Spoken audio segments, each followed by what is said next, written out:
Hello my Sauls, what's going on? It's Andrew or SkullHQ here, and today we have a fidget spinner. Yeah, you spin it like this. No, this is the tin for a fidget spinner. So I'm going to start talking about the tin. This is the it's called a Zentri spinner. It's a brass Y spinner. It goes by a bunch of different names. It's fairly commonly made China product. So it goes by a bunch of different names now. You can get it on Etsy, which is what I'll link to. I'll also link to the Zentri store. But yeah, so here's the tin it comes in. It's nice, pretty solid. It's tin and whatever. There's this. It does hit the lid because there's no fabric on the lid. Open it up. There's the spinner. No fabric on the lid. You can see a mark it left there from being in shipping. So that's a little distressing, I guess. Then we have this nice foam to keep it in place, and then pull the spinner out. See in there, left a mark. But here's the spinner itself. So it is very, very well made.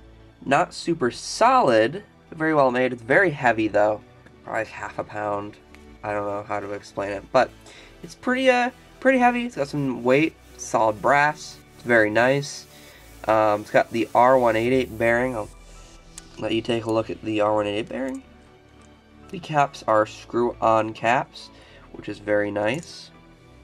There's a very, very tiny R188 bearing. It's pretty nice. Both caps are removable. You can see a little bit of machine marks in there. Those are really only around the middle. Sort of right there and in there. That's pretty standard with CNC machines.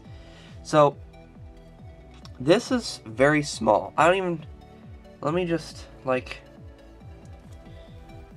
here's my iPhone. There's the size of it compared to an iPhone 7. This is just a normal iPhone 7. Looks like that. It's very, very small. We measure it across here. It's about 5 centimeters across.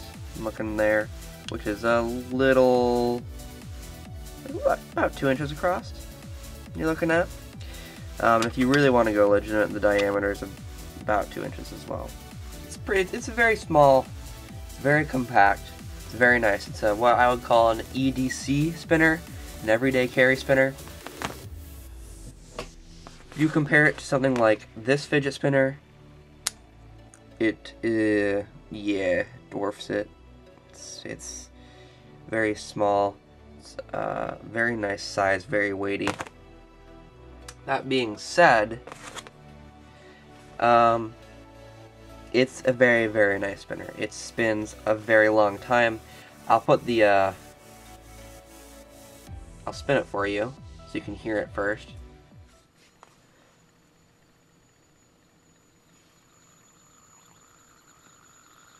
It spins a very long time. It's very nice. In fact, I'll put the graphic up now. See, I have first time, second spin time, and third spin time. Third spin time is a hard spin. So table spin, it got 2 minutes and 49 seconds the first time, 2 minutes and 49 seconds the second time, and with a hard spin, it got 3 minutes and 30 seconds. So if you like your metrics there you go. That's a table spin. For a hand spin, it got 2 minutes and 29 seconds. This is keeping my hand still. For the second spin, it got 2 minutes and 44 seconds. And for the hard spin, for the hand spin, it got 3 minutes and 15 seconds. So, this guy can spin a very, very long time. It's very, very smooth and fairly quiet. The only time it's not quiet, I would say, table spin. It gets significantly louder. It's probably because of how close it is to something where it can bounce the sound off, the friction, whatever. It's fairly loud on a table spin. So that is the downside of it. You're not spinning this on a table in class. In your hand, absolutely. Basically quiet. No one's going to hear it unless you give it a really good flick.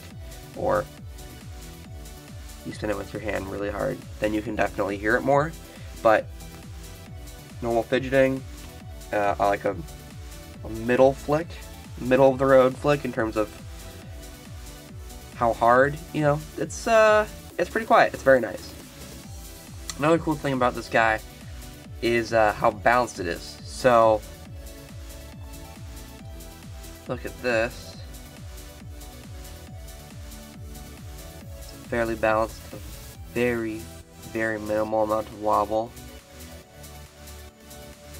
I can balance this guy very well. I can balance it on the tip of my thumb. It's really hard with the light in the way, I do apologize. But anyway, you get the point. I can balance on the tip of my index finger.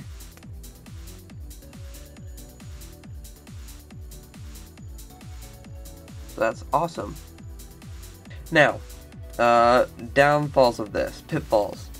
Something that you do have to look out when buying a brass spinner, especially this one, is dropping it.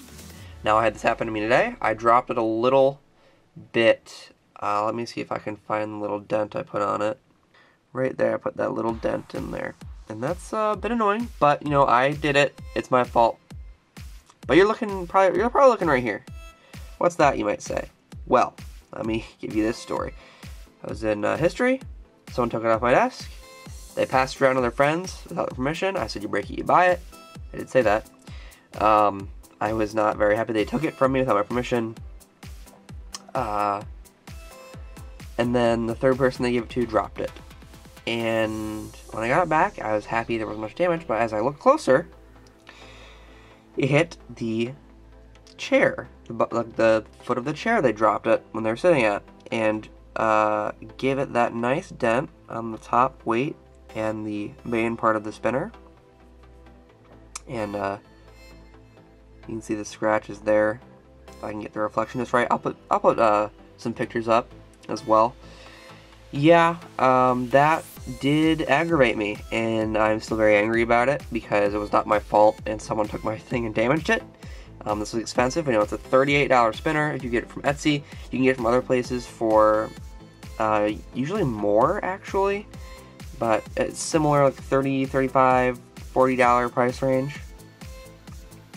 But anyway, yeah, that's a pitfall of it. You know, you gotta look out for people dropping it, and I recommend, if you're a careful person and you have OCD like myself and you do not like blemishes on your devices or your brass fidget spinners, look out.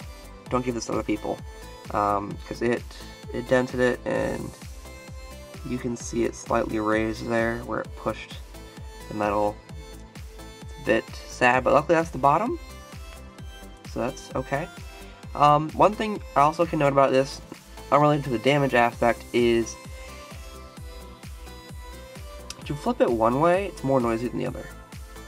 So that's why I said it's on the bottom, because the bottom, hear that? It's louder. This, not as loud. You know, flipping it this way with the where the spot is to take the bearing out, that's makes it louder.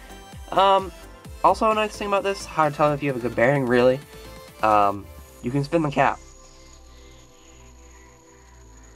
So there you go, that's pretty awesome.